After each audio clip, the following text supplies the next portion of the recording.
آخری عشرہ یہ پورے رمضان کا عطر،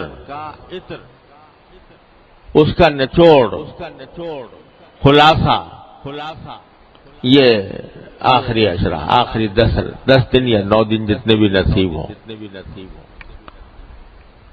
جیسا میں پہلے بھی بار بار عرض کر چکا ہوں کہ دن تو ظاہری دیکھنے میں سب برابر، راتیں دیکھنے میں سب برابر، سورج اس میں بھی نکلتا ہے، اس میں بھی غروب ہوتا ہے، اندھیرا اس میں بھی ہوتا ہے، اس میں بھی ہوتا ہے، لیکن کسی خاص دن یا کسی خاص رات کو جب اللہ تبارک و تعالی اپنے فضل و کرم سے یہ فرما دیتے ہیں کہ یہ میری ہے،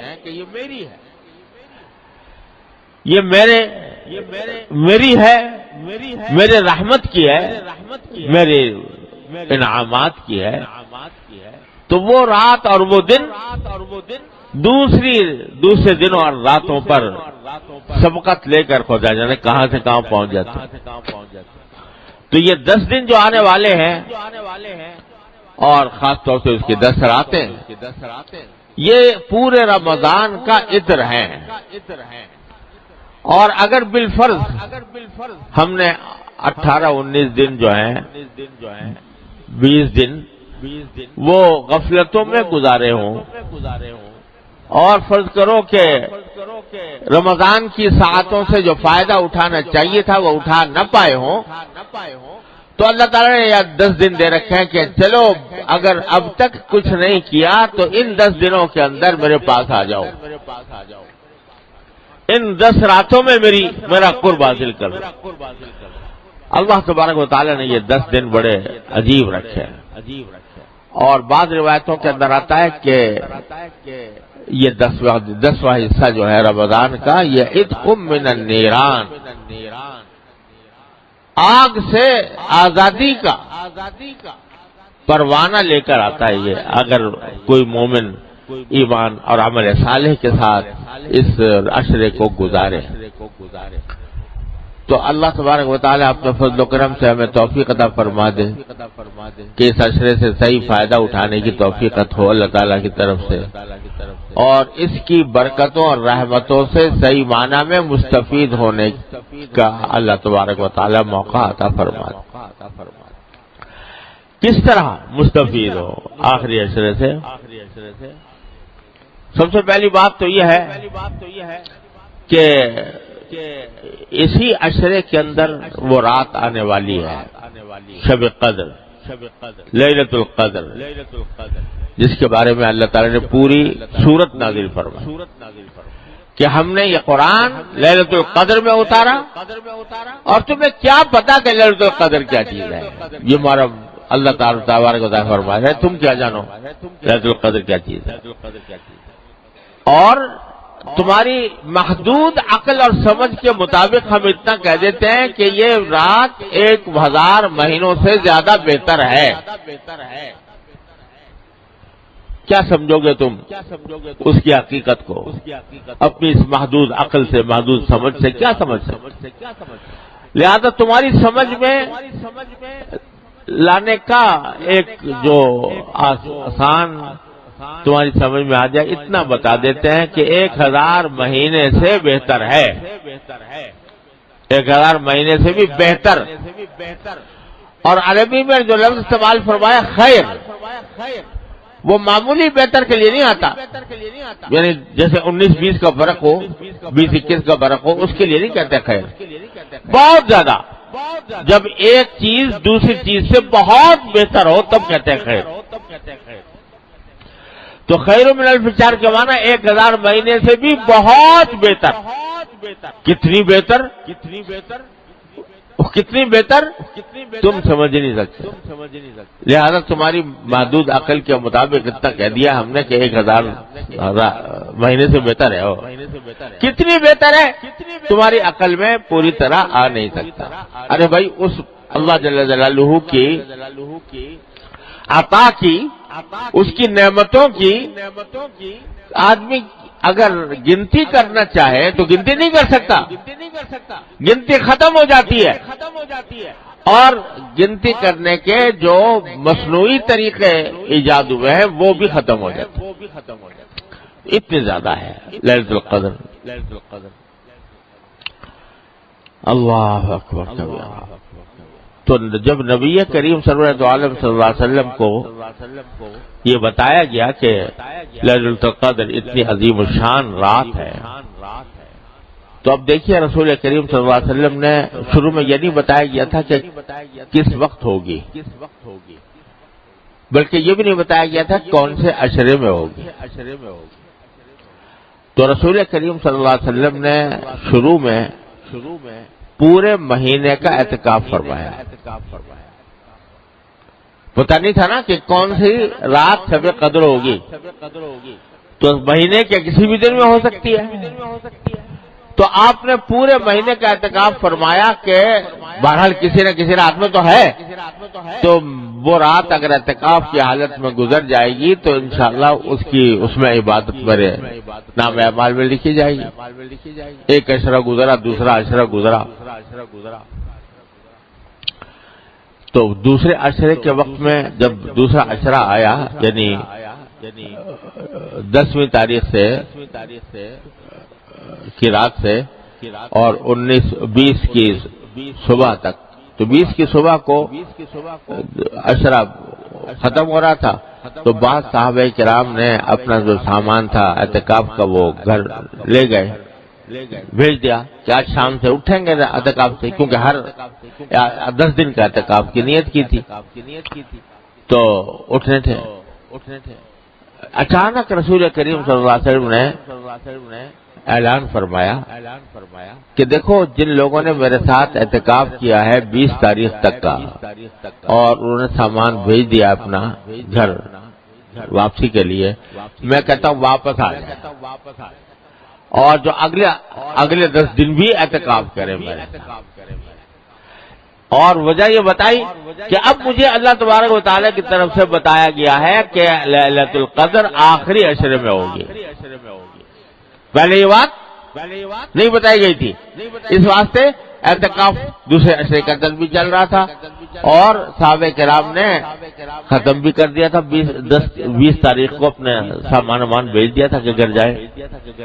لیکن آپ نے اعلان فرما دیا کہ جن لوگوں نے میرے ساتھ اعتکاف کیا تھا لیلۃ القدر کی تلاش میں، اب وہ واپس آ جائیں، اور اب مجھے بتایا گیا ہے کہ عشرہ اخیرہ میں ہوگی۔ چنانچہ پھر صحابہ کرام آ گئے، اور پھر آپ نے اعتکاف کیا۔ پھر آئندہ سال سے ہر سال آخری عشرے میں اعتکاف فرماتے رہے۔ لیکن یہ بتا دیا اس سے کہ دیکھو لیلۃ القدر اتنی بڑی چیز ہے کہ سید الاولین والآخرین صلی اللہ علیہ وسلم جن کے بارے میں اعلان کر دیا اللہ تعالیٰ نے کہ اول تو آپ معصوم ہیں، کوئی غلطی ہو نہیں سکتی، اور اگر ہو بھی کوئی بھول چوک تو سب معاف ہے آپ کی، اگلی پچھلی۔ وہ بھی لیلۃ القدر کو حاصل کرنے کے لیے پورے مہینے کا اعتکاف کر رہے ہیں۔ تو یہ اہمیت بندوں کے سامنے بتا دی اللہ تعالیٰ نے اس طریقے کے تحت کہ دیکھو جب سید الاولین والآخرین صلی اللہ علیہ وسلم اپنے آپ کو اس لیلۃ القدر کا ضرورت مند سمجھتے ہیں تو ہم اور تم کس شمار قدار میں۔ تو اتنی عظیم عظمت۔ پھر اور ایک قصہ کہ یہ تو بتا دیا کیا کہ آخری عشرے میں ہوگی۔ پھر ایک مرحلہ ایسا آیا کہ ایک معین تاریخ بھی بتا دی گئی کہ فلاں تاریخ میں ہوگی۔ تو آسان ہو گیا معاملہ، 10 راتوں کے بجائے ایک رات متعین ہو گئی، فلاں رات میں شب قدر ہوگی۔ لیکن رسول کریم صلی اللہ علیہ وسلم فرماتے ہیں، یہ بھی اللہ تعالیٰ کی حکمت تھی کہ فرماتے ہیں کہ مجھے بتا دیا گیا تھا، میں بتانے کے لیے تم لوگوں کو آنا چاہ رہا تھا، بتانا چاہ رہا تھا کہ کون سی رات شب قدر ہے، لیکن میں دیکھا کہ 2 آدمی آپس میں جھگڑا کر رہے ہیں، لڑ رہے ہیں۔ تو اس لڑائی کی بے برکتی سے وہ میرے ذہن سے نکل گئی، کون سی رات مجھے بھلا دی گئی۔ اب یہ عجیب معاملہ ایک طرف بتایا بھی گیا اور پھر بلا بھی دیا گیا. بتا دیا گیا پہلے کہ فلاں رات ہوگی لیکن بعد میں بلا دیا گیا.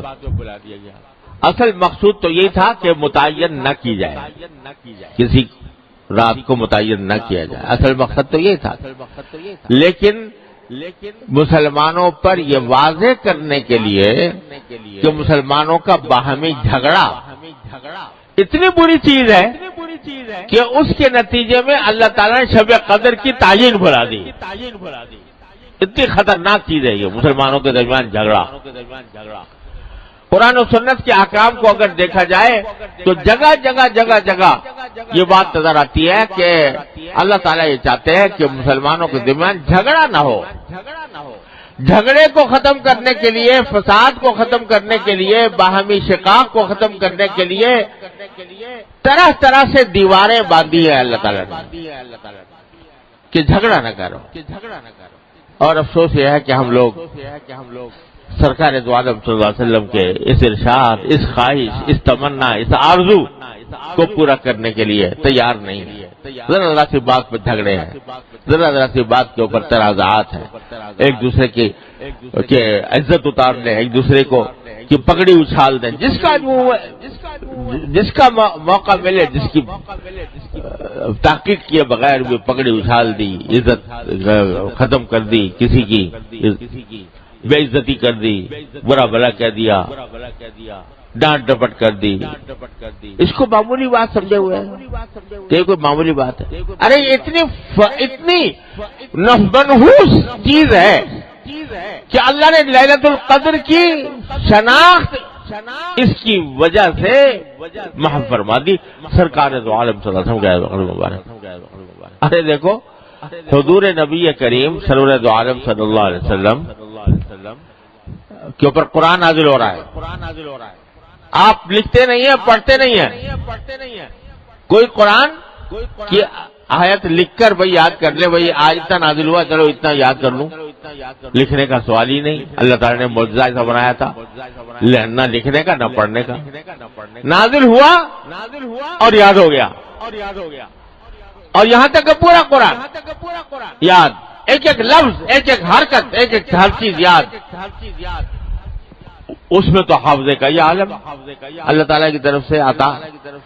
اور لیلۃ القدر بھائی فلاں رات میں ہوگی, اتنی سی بات, سمجھے, اتنی سی بات, اور بھلا دی.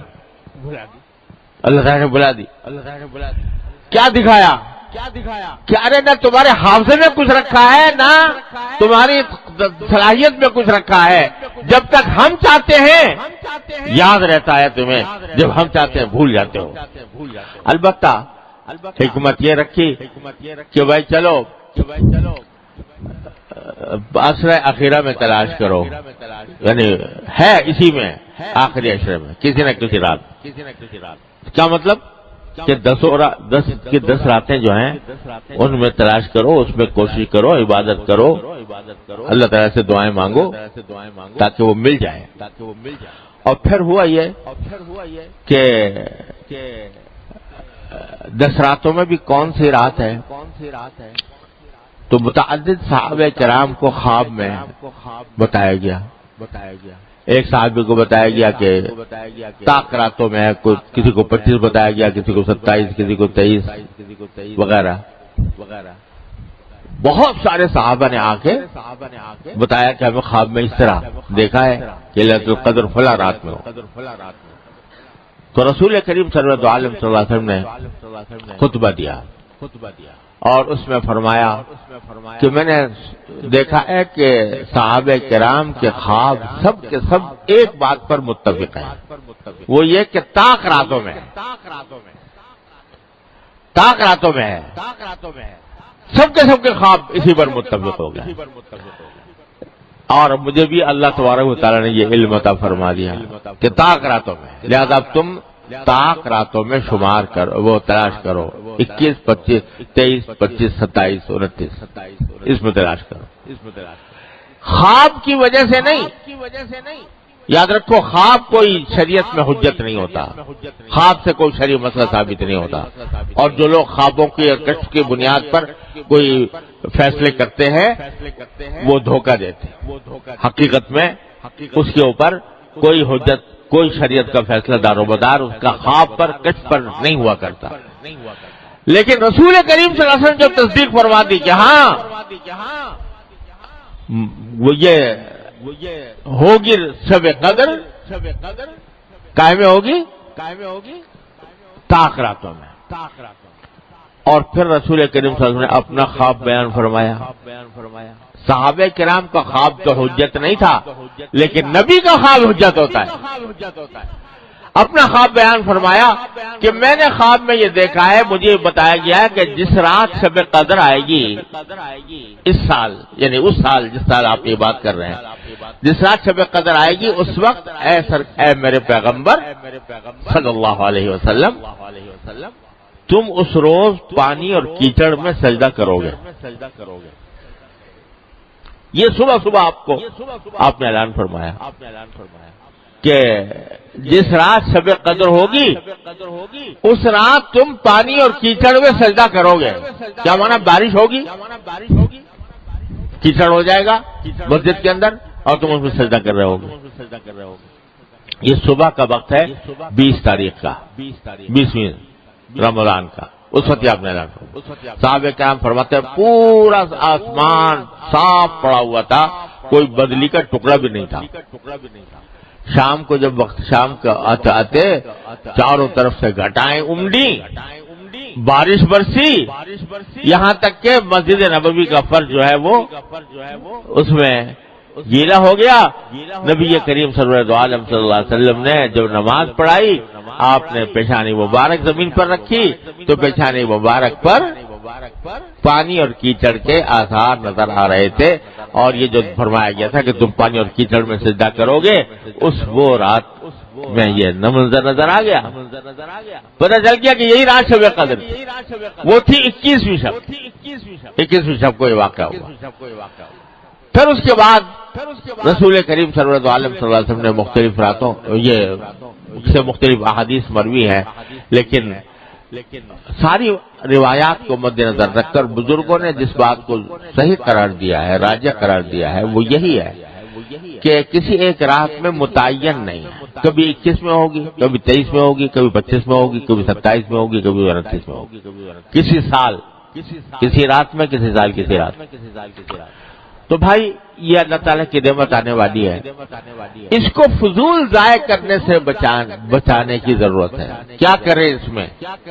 رات کے وقت میں جاگنا جتنا ہو سکے، اس جاگ کر اس کو میلے ٹھیلوں کی نظر نہ کرو خدا کے لیے کہ چراغاں ہو رہا ہے اور جلسے ہو رہے ہیں اور تقریریں ہو رہی ہیں اور تقریب ہو رہی ہے اور دعوتیں ہو رہی ہیں اور دیگیں چڑھ رہی ہیں اور برتن کھنکھنا رہے ہیں اور اس کا انتظام ہو رہا ہے، ساری رات ضائع ہو گئی تھی۔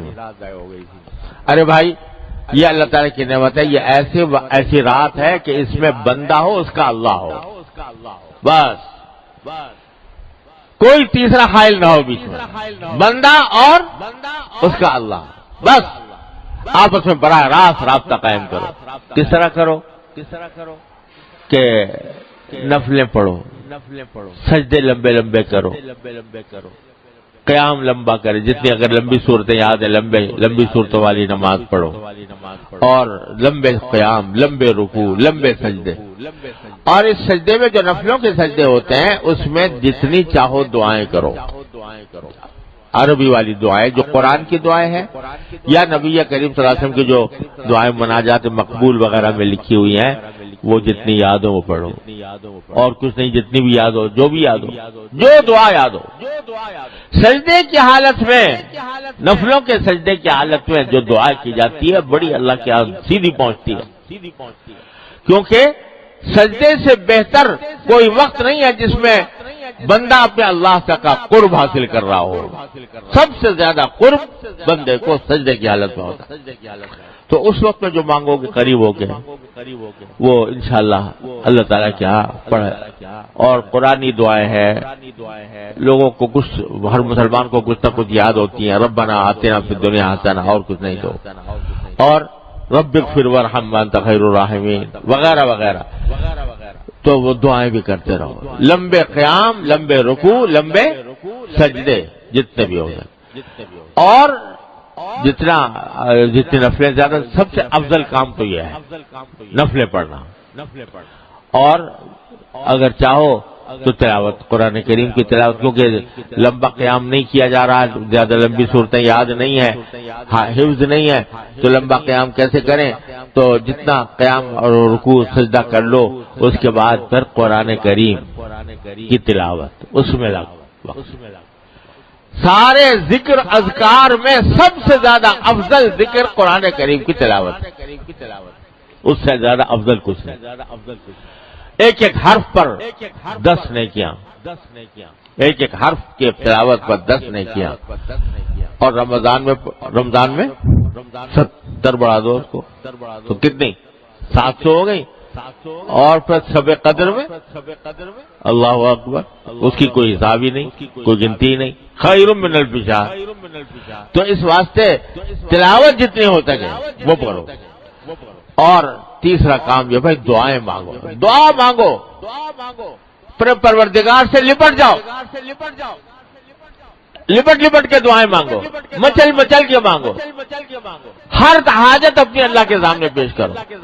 اور وہ کریم کی بارگاہ ایسی ہے کہ ہر مانگنے پر، ہر دعا پر بھی تمہارے لیے نیکی لکھی جا رہی ہے. جو مانگ رہا ہے وہ ملے یا نہ ملے، لیکن جو دعا مانگی، ہر دعا عبادت، ہر دعا نیکی. چاہے اپنے دنیاوی مقاصد کے لیے مانگ رہے ہو، یا اللہ مجھے صحت دے دے، یا اللہ میرا قرضہ ادا ہو جائے، یا اللہ میرا مکان بن جائے، یا اللہ مجھے سواری اچھی مل جائے، یا اللہ میری اولاد کو ترقی ہو جائے، یا اللہ مجھے روزگار مل. یہ ساری دعائیں جو کر رہے ہو، ہر دعا عبادت، ہر دعا نیکی. تو دعاؤں کی کثرت. اور ہم اور آپ کیا مانگیں گے؟ دعائیں.